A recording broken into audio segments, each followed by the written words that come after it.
Good morning, Knicks Nation. Today is Sunday. It is the 26th day of December 2021. I hope you're enjoying your weekend, and I hope your weekend has been healthy and safe. I hope for your family, in terms of food, shelter, clothing, as well as health, your needs are being met. Blessings upon those that work in the healthcare field and the first responders that are always trying to save lives, no matter what day it is, no matter what time it is, no matter what the weather is. Blessings upon them. Blessings upon those that also pick up garbage for us, the same thing, no matter what the weather is, to keep our streets and sidewalks clean. Blessings upon those that make deliveries for us also, at all times and all weathers, for our convenience. Double blessings on those trying to help and deliver and rescue boys and girls, men and women, children and teenagers from sex slavery, from human trafficking, from child molestation and pedophilia, from prostitution and child prostitution, and from pornography and child pornography. Just yesterday, they found a girl that had been snatched from her college and taken to a house. They tracked her by the ping on her cell phone, and they recovered her before the monster can really hurt her. Thank goodness. And blessings upon the people that tracked her, and curses upon that pervert that took her, and all like him. Finally, blessings upon the homeless. 600,000 men, women, and children in the United States and millions around the world without a roof over their head. Sometimes from a weather event like in the Philippines or in Tennessee. Sometimes economic disaster that comes upon many people every day. Sometimes other situations. Blessings upon them. For theirs is the kingdom, and those whose hearts want to help. There was a basketball game yesterday at Madison Square Garden. The New York Knicks beat the Atlanta Hawks 101-87. Now, this is a game that myself and many people had metaphorically circled on their calendar because of the playoffs that we had last year against the Atlanta Hawks when they beat us in 5 games. This is not, obviously wasn't going to be a playoff game, but we just wanted to measure where we were compared to then. I don't think we got a good measurement. I'm glad anytime the Knicks win, it's a good day. Anytime the Knicks win, it's a good day. But when I reviewed the game, a couple of things stand out. First of all, let's just talk about the Knicks in terms of how the game went. It was a very well-balanced game. The Knicks had 28 assists. That's exactly what we were trying to do. If you recall, one of Tom Thibodeau's goals in the beginning of the season was to get up close to 30 assists a game. They have not been able to do that, especially on a consistent basis, get anywhere over 20, really. But 28 yesterday, that tells you the ball was moving. That is beautiful basketball right there. Also, it was a balanced attack. The Knicks had 5 players in double figures. Julius Randle with 25, 15 from Evan Fournier, 15 from Quentin Grimes, 13 from Obi Toppin, and 10 from Kemba Walker. Beautiful basketball. I love to see that. One of the things I look for is 5 or 6 guys in double figures with a high assist a number in the game. That tells you the ball was moving. That's what we need to see in the New York Knicks. We also were pretty good on the rebounding. We out rebounded them. We had 50 rebounds and they had 48 rebounds. So it was close. On the offensive end, we had 9. They had 8. It was close. What I loved also is Mitchell Robinson was big yesterday. And this is one of those games where you're not going to look at the stat sheet necessarily and see his impact. I mean, he had 5 blocks yesterday. That's actually not necessarily good because, again, we were getting beat off the dribble. But he cleaned up the glass very well. What I liked about the Mitchell Robinson game yesterday is, if you recall, what we were missing against Atlanta last spring was Mitchell Robinson.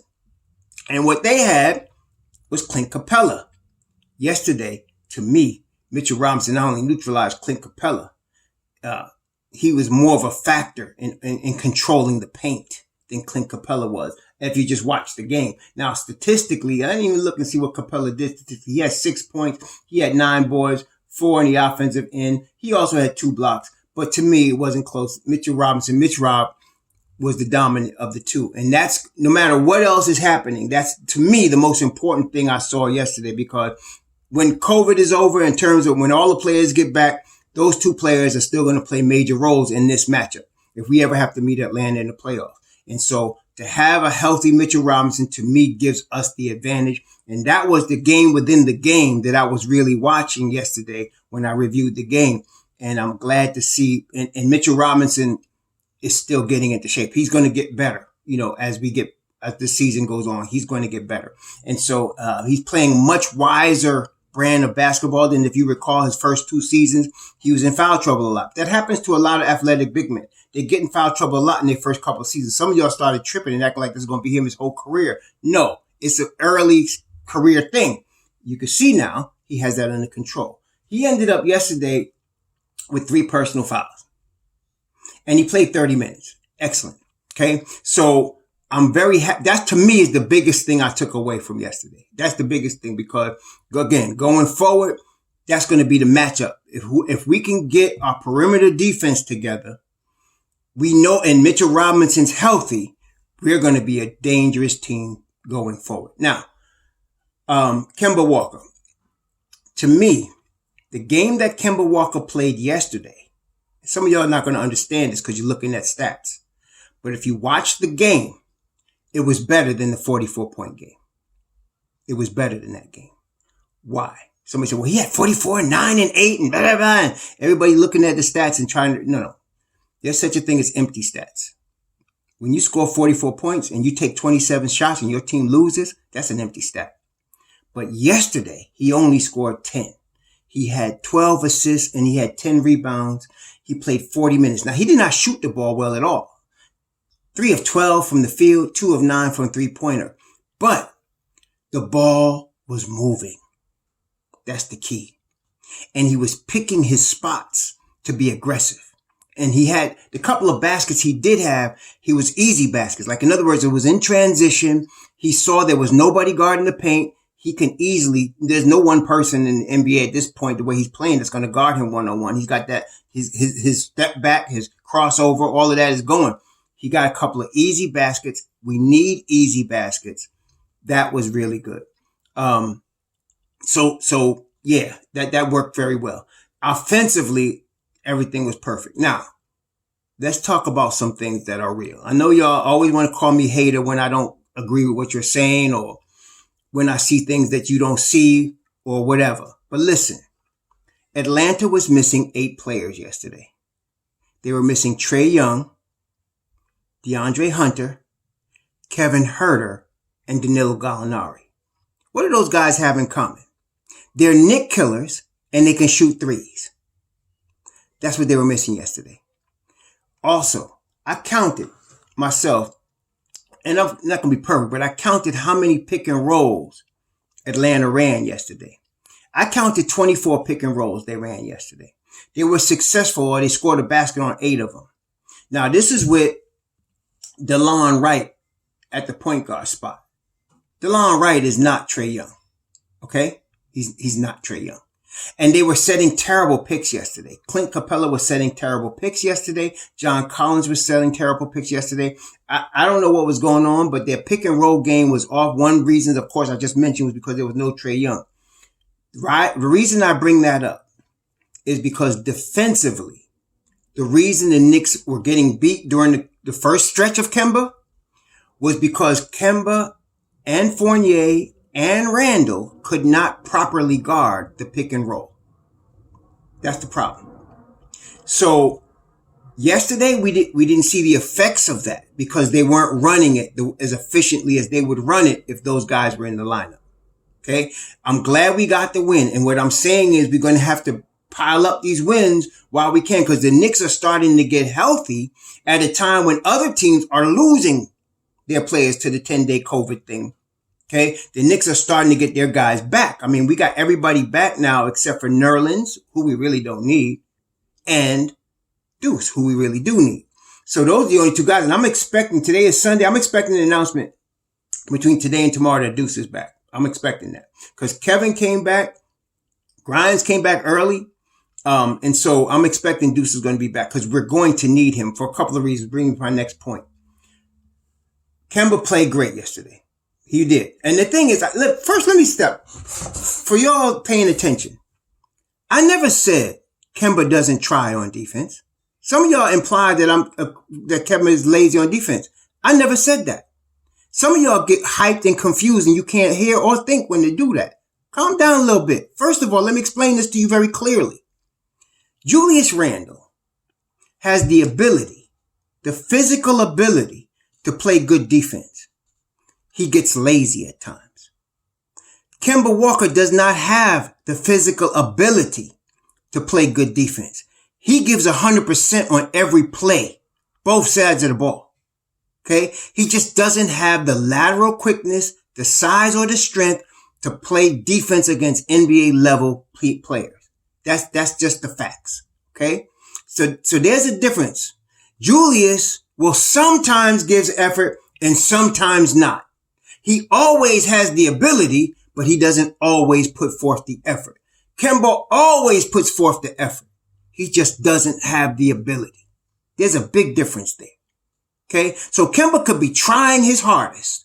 He will not be able to deal with pick and roll. When everybody's back and everybody's healthy, you're going to have a problem. Evan Fournier, he has half an ability to guard. He doesn't have the full physical capability. He can put forth effort, but sometimes he's half ability and he don't put forth effort. And that's a major problem. Okay? And so there's a difference. Okay? And that's why I blame Julius more than Kemba. I'm not trying to down Kemba. I'm just trying to look at what's going to help us win. Okay? Julius sometimes doesn't try. He's been very inconsistent in that area this year. Now, he came in, and the thing is, the scary thing about Julius Randle is that it's all in his head. He came in yesterday. He was in a good mood. He was his holiday spirit. He was laughing and smiling, and he played a great game. Let him start arguing with the refs too much, turning the ball over too much, and you're going to see a different player. We all know it. And you never know. This is the thing. You never know from game to game which Julius Randle you're going to get. Yesterday, we got good Julius Randle. Against Washington, we had bad Julius Randle. And you never know. You can never know because it's all in his head. And that's a problem to me. I don't want anybody. Look, your top players in the NBA, your Kawhi Leonards, your Giannis Antetokounmpos, your LeBron Jameses, those guys are getting $200 million. That's your $200 million club. 170, 200 million. One of the things they have in common is every game, every play, they coming at you. Offensively and defensively, they coming at you. Every game, every play. They don't take plays off. Okay? Kemba's like that. He gonna come at you all game. He just doesn't have the ability. Whereas Giannis, we know, has ability, both offensively and defensively. So does Kawhi Leonard.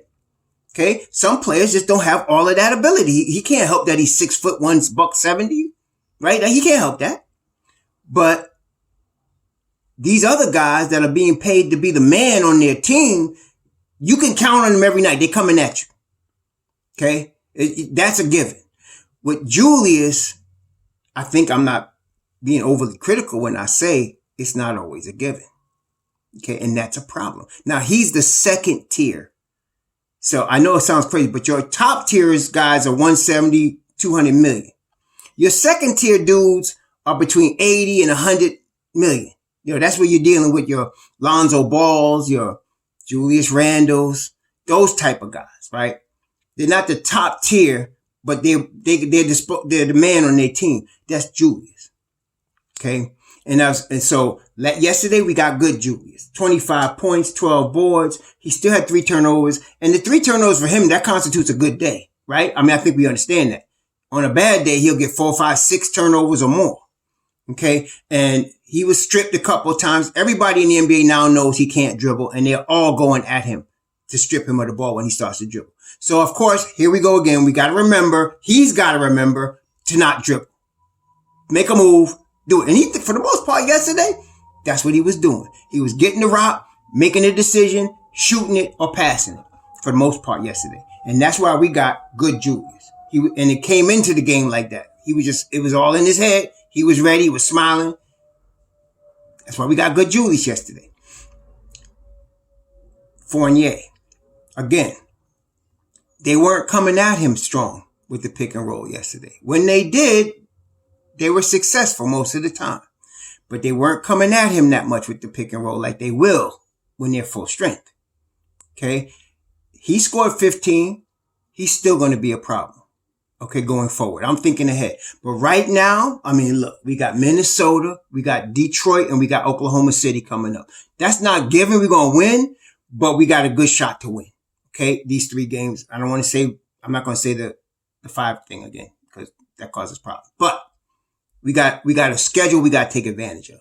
All right here. RJ was just coming back. He only scored 9. He's 4 of 15, 1 of 8. You could kind of expect that. He's just coming back from 10 days off. He had the 1 day of practice. Okay. But Obi and Grimes. That jump shot that Grimes has. It's pretty as a picture, baby. That jump shot is sweet and it's usually wet. They're gone. So 25 minutes for Grimes yesterday. I noticed that. 31 for Fournier, 25 for Grimes, 40 for Kemba. Now look, even the most ardent Kemba lovers out there, y'all need to understand this man cannot play 40 minutes a game every night. Y'all need to understand it. Part of the reason we're seeing this resurgence is because he has not played in 3 weeks. It's almost like he was injured, but he wasn't. He was just being rested and working on his game and rehabbing his knee for 3 weeks. So you're seeing the result of that. Beautiful. But don't expect it the whole season now. That's what I'm trying to tell y'all. Don't get too crazy. And I'm not worried. You know why? Deuce is going to come back soon. And Tom ain't throwing that boy back into the G League. Yesterday, Grimes played 25 minutes. This was the second unit. It was Obi, it was Taj, it was Alec Burks, and Grimes. That was your second unit, those 4 dudes. Okay?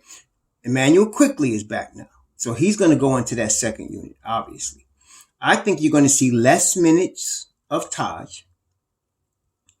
And you're going to see more of IQ. You're going to see less minutes from Kemba and Fournier. And you're going to see Deuce in there. In that second unit. As we should. It should be Grimes, Deuce, IQ, Toppin, and Burks. That's your second unit. Okay? We're going to see, but I think that's going to be dynamite. Of course, I'd rather have Deuce starting, and I'm telling you, let's keep Kemba starting for now. Because I'm telling you, eventually, them keys are going to the Deuce. They are. They're going to Deuce eventually, even this year. But we chill for now. I just want us to now rack up these wins while everybody else is sick and we're getting better. We could rack up some wins and make up some time, make up some ground in the East, right? And then figure it out later. Okay. But right now, everything's all good. It really is. I mean, they move the ball. If they can continue to move the ball like that, we're going to be in good shape. And against the teams that we're coming up playing, I'm hoping they do that. So Minnesota tomorrow, Tuesday. No Anthony Edwards. No D'Angelo Russell. That's big time. They're missing the 2. Well, everybody talks about Cap, but their best player is Anthony Edwards. That's their best player. That's the man. He's going to be the max guy. That's him. Okay. But Cat is obviously a problem when he wants to be. So, and especially when he's playing against the Knicks. So, but they're being in Minnesota, not in the Garden. So that's good for us. But no D'Angelo Russell, no Anthony Edwards. That's going to be major. When we play Detroit, no Cade Cunningham. These guys are all health and safety protocols. No Cade Cunningham when we play Detroit. When we play Oklahoma City, we shouldn't really care, who's in and who's not. We shouldn't really care. We should be able to handle that business regardless. So we got to knock down these next few games here while we got opportunity to do so. But right now, like I said, D'Angelo Russell is out. Oh my goodness. And I just saw here, Karl Anthony Towns is in health and safety protocols from this past Thursday. Patrick Beverly is on healthy safety protocols from the 20th, which was about more than that's 6 days ago. Wow, that's big news. And of course, Anthony Edwards is out. So we really have good opportunity to make up some ground because now Cat is out, D'Angelo Russell is out, and Anthony Edwards is out. And Taurean Prince is out. They're missing most of their team. I hope they have enough guys to actually field the team so that we can play because we have a good opportunity to beat them. Then we play Detroit, and Detroit has Cade Cunningham, health and safety protocol. Corey Joseph, health and safety protocol. Trey Lyles, health and safety protocol. Rodney Magruder, health and safety protocol. Isaiah Stewart, health and safety protocol. Killian Hayes, Cade Cunningham, all of them. Jeremy Grant, out 6 weeks for surgery. They decimated. Okay, these teams are decimated. We are fortunate. We got decimated too, but our guys are now coming back while these guys are going out, right? So we have opportunity to really make up some ground here. And that's why I'm saying, even though I still believe this defense is going to be a problem with Kemba and Fournier out there. Right now, we shouldn't see it too bad because of the fact of who we're playing. And hopefully the Knicks could use this as almost practice to get right. Let's get that ball moving, right? Let's get that ball moving, keep it moving. And then defensively do what we can, but this game yesterday, nice game, well balanced, offensively, beautiful. The Knicks were dropping their 3-pointers, yesterday. We shot 40% from three. I believe they shot 40% yesterday from three. Let me take a look here. I'm pretty sure that's what it was. They shot 40% from three.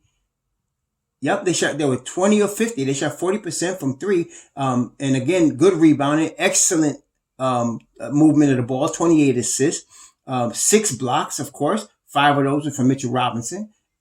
Only 10 turnovers. You can't ask for much better than that.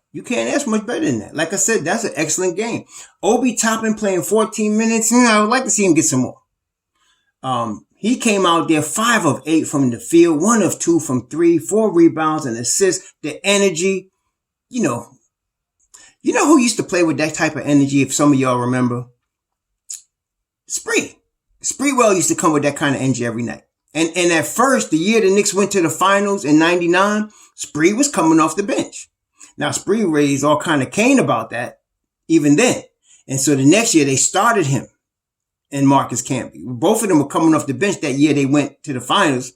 But then the next year they started, Marcus got hurt and Spree, became Spree still. But he used to come every night with that same type of energy you see from Obi, Spree used to bring. So that's really good.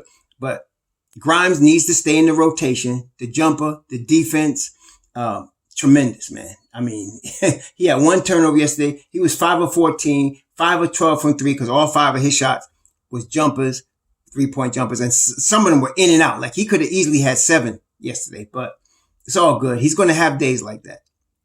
And so I'm very happy about that. So for now, it looks like it's going to stick. I want to see what happens when Deuce comes back. Like I said, he should be really second unit at this point. I see him really coming in. And Alec Burks out of the starting lineup.